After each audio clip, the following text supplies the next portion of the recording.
Hello, good morning, जोहार। मैं राजू और आप देख रहे हैं 24 झारखंड न्यूज। चलिए जानते हैं झारखंड की आज की 25 मुख्य बड़ी खबरों को।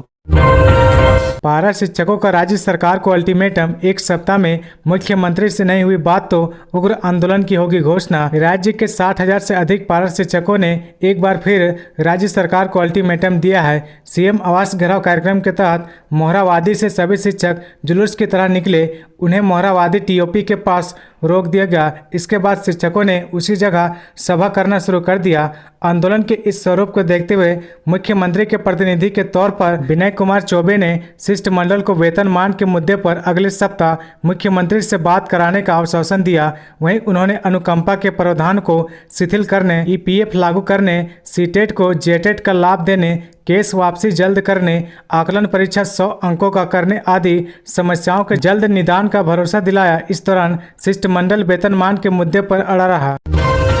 जमीन घोटाले में एक और राज उजागर, सॉफ्टवेयर में छेड़छाड़ कर किया गया था फर्जीवाड़ा। झारखंड में जमीन घोटाले को लेकर ईडी की जांच में कई राज्य खुलने लगे हैं। जांच में यह बात सामने आई कि जमीन फर्जीवाड़े के लिए एनआईसी के सॉफ्टवेयर में छेड़छाड़ की गई थी। इतना ही नहीं, जांच एजेंसी ने जमीन के फर्जीवाड़े में राजस्व विभाग के कर्मियों, अंचल व रजिस्ट्री ऑफिस के कर्मियों की मिलीभगत पाई है। राज्य में एनआईसी सॉफ्टवेयर में भी रिकॉर्ड बदलकर जमीन की बिक्री किए जाने का मामला सामने आया है। धनबाद में 3 अंचल में करोड़ों की गैर मजरूआ व सीएनटी खाते की जमीन को सॉफ्टवेयर में छेड़छाड़ कर बेच दिया गया था। ऑनलाइन जमीन की प्रकृति बदलकर इसे बेचने के मामले में धुरवा पुलिस ने एक युवक को बीते साल गिरफ्तार किया था। वह जमीन माफिया से पैसे लेकर जमीन की प्रकृति बदल देता था। सीआईडी ने भी पिछले साल एनआईसी सॉफ्टवेयर में छेड़छाड़ कर जमीन की प्रकृति बदलने व उसे बेचने की कोशिश के मामले में मनन गोप नरेंद्र गुप्ता को दोषी पाया था। गढ़वा में बालू माफियाओं के हमले में बाल बाल बचे सीओ, ड्राइवर समेत 3 घायल। झारखंड के गढ़वा जिले में बालू माफियाओं ने मझियाओं के अंचल अधिकारी सीओ पर हमला कर दिया। हालांकि वे बाल बाल बच गए। इसमें सीओ के ड्राइवर व नौकर समेत 3 लोग घायल हो गए। मिली जानकारी के अनुसार बिना सुरक्षा व्यवस्था के सीओ अवैध बालू खनन के खिलाफ छापेमारी कर रहे थे। इसी दौरान बालू माफियाओं ने उन्हें घेर लिया और हमला कर दिया। 18 जून को पटना से रांची के बीच दौड़ेगी वंदे भारत एक्सप्रेस। 160 नहीं 61-62 किलोमीटर होगा स्पीड। देश की सबसे अत्याधुनिक और high speed train Vande Bharat express 18 जून को पटना से रांची और रांची से पटना के बीच दौड़ेगी। इस ट्रेन की स्पीड 160 किलोमीटर नहीं बल्कि 60 से 62 किलोमीटर प्रति घंटा के बीच होगी। जी हां, पटना से रांची आते समय ट्रेन की औसत स्पीड 60.78 किलोमीटर होगा, जबकि रांची से पटना लौटते समय इसकी औसत स्पीड बढ़कर 61.60 किलोमीटर प्रति घंटा हो जाएगी। पटना रांची वंदे भारत एक्सप्रेस ट्रेन को पटना से रांची के बीच 385 किलोमीटर का सफर तय करने में 6 घंटे 20 मिनट लगेंगे। वहीं रांची से पटना लौटते समय इतनी ही दूरी तय करने में उसे 6 घंटे 15 मिनट लगेंगे। पूर्व मध्य रेलवे की ओर से यह जानकारी दी गई है।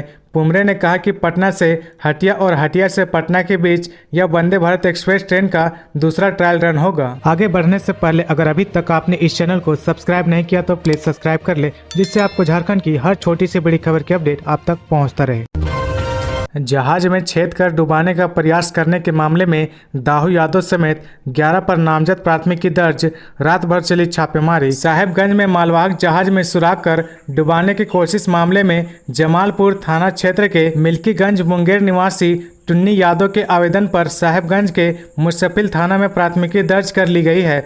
दर्ज प्राथमिकी में दाहू यादव समेत 11 लोगों को नामजद तथा 4 अज्ञात को आरोपी बनाया गया है। ऑनलाइन आवेदन के बाद पुलिस ने त्वरित कार्रवाई करते हुए शुक्रवार की शाम पुलिस निरीक्षक शशि भूषण चौधरी के नेतृत्व में घटनास्थल की जाँच की गई।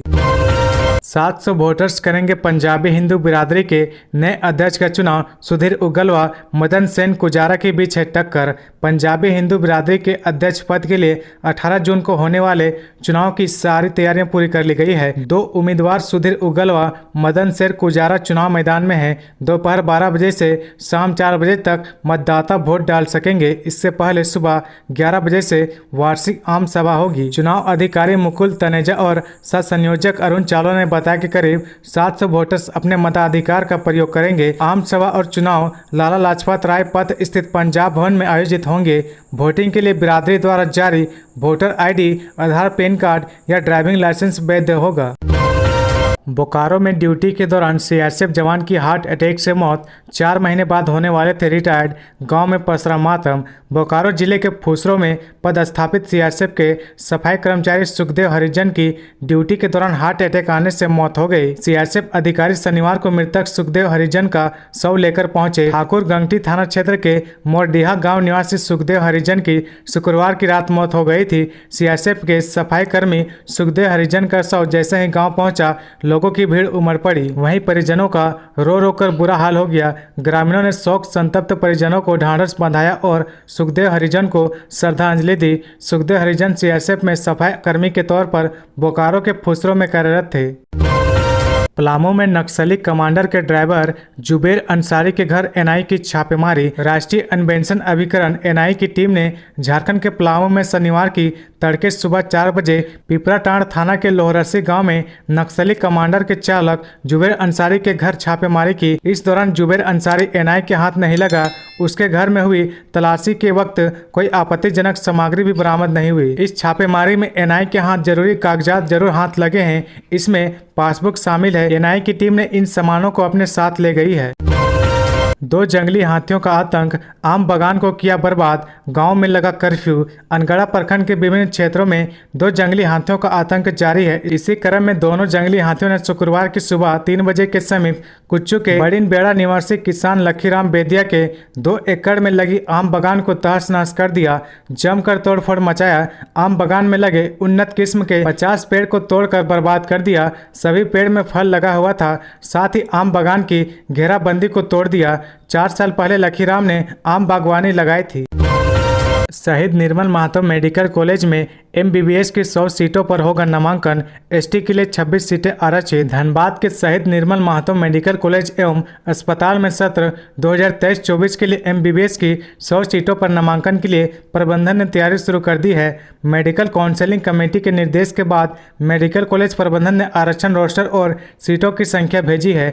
आरक्षण रोस्टर के अनुसार 100 सीटों पर एमबीबीएस में नामांकन में 26 सीटें अनुसूचित जनजाति के लिए आरक्षित की गई है। कॉलेज प्रबंधन ने आरक्षण को लेकर रोस्टर सूची जारी की है। झारखंड के मेडिकल कॉलेज में अनुसूचित जनजाति के लिए 26% आरक्षण की व्यवस्था की गई है।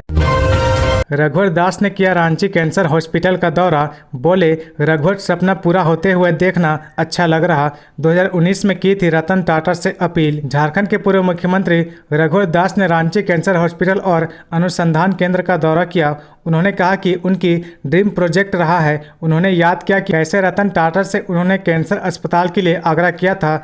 2019 में भूमि पूजन में वे भी आए थे। आज अपना सपना पूरा हुआ, देख काफी अच्छा लग रहा। रघुवर दास ने कहा कि सिर्फ झारखंड ही नहीं, आसपास के राज्यों के लोगों को भी कैंसर जैसी गंभीर बीमारी से इलाज के लिए बाहर नहीं भटकना पड़ेगा। भ्रमण के बाद उन्होंने राज्य के अपर मुख्य सचिव श्री अरुण कुमार सिंह से बात करके इसे यथाशीघ्र मुख्यमंत्री असाध्य बीमारी योजना में शामिल करने का आग्रह किया। तो ये थी आज की झारखंड की टॉप बड़ी खबरें। इसी तरह झारखंड की हर छोटी सी बड़ी खबर देखने के लिए आप हमारे चैनल 24 झारखंड न्यूज को सब्सक्राइब करके बेल आइकन प्रेस कर ले, जिससे आपको झारखंड की हर छोटी सी बड़ी खबर की अपडेट आप तक पहुंचता रहे। तो आज के लिए बस इतना ही। हमें दीजिए इजाजत, फिर मिलते हैं नेक्स्ट न्यूज में।